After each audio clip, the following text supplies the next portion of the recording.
Start spreading the news.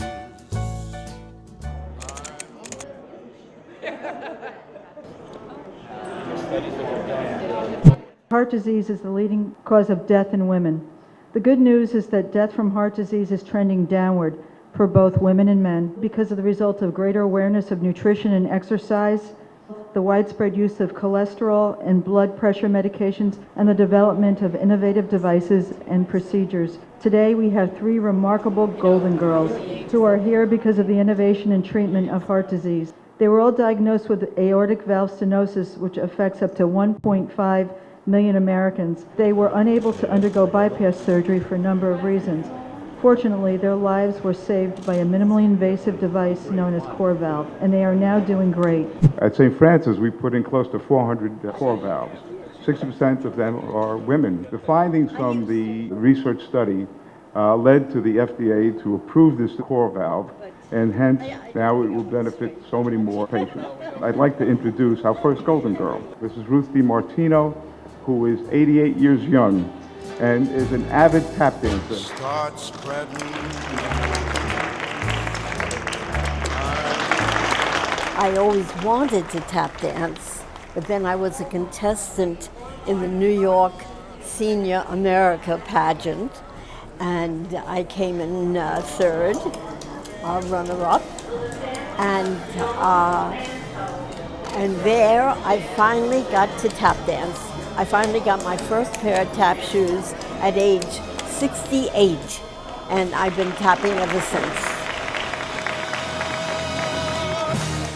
The nursing staff was wonderful. The doctors were wonderful. Everybody was concerned, reassuring, and really were sincere about checking everything, because with the particular procedure, they check to see if you are an actual candidate.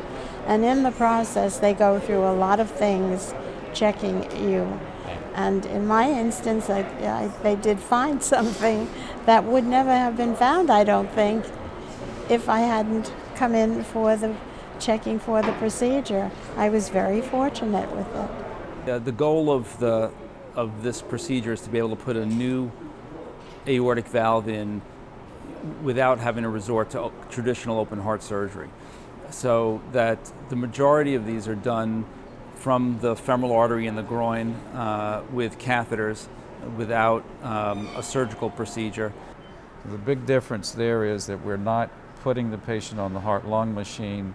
We're accessing the artery, the heart is still beating, and it's less traumatic to the patient under those circumstances, especially those patients who are at high risk. Sometimes when we review all the CAT scans, if the vessels in the leg are not large enough, then we'll know ahead of time that we can't get the valve in that way. So then Dr. Robinson would do a procedure to be able to access the heart surgically in different arteries. It's a team approach, with the role of the surgeon in transcatheter therapy starts before the procedure because we're involved in determining the risk profile of the patient. As Dr. Petrosian mentioned, the two categories that are currently FDA approved are patients who are inoperable, and those are patients that we would see in advance and determine that we think surgery would be impossible, that now can benefit from aortic valve replacement. With a big smile. We work together. It's like a ballet that takes place with everybody participating. Instead of long recovery, patients are awake, they're communicating, talking. We can ask them within seconds of the valve implant, how do you like your new valve? It's a remarkable thing. They are the greatest. Thank you, Doctor. Excellent. I can't rave enough about them. I mean, this is really, really from the heart. Maybe you can drive my car, and maybe I love you. Beep, beep, beep, beep, yeah. I have to say, my son-in-law is a cardiologist. He chose for me to go here, to come here, and to have these doctors.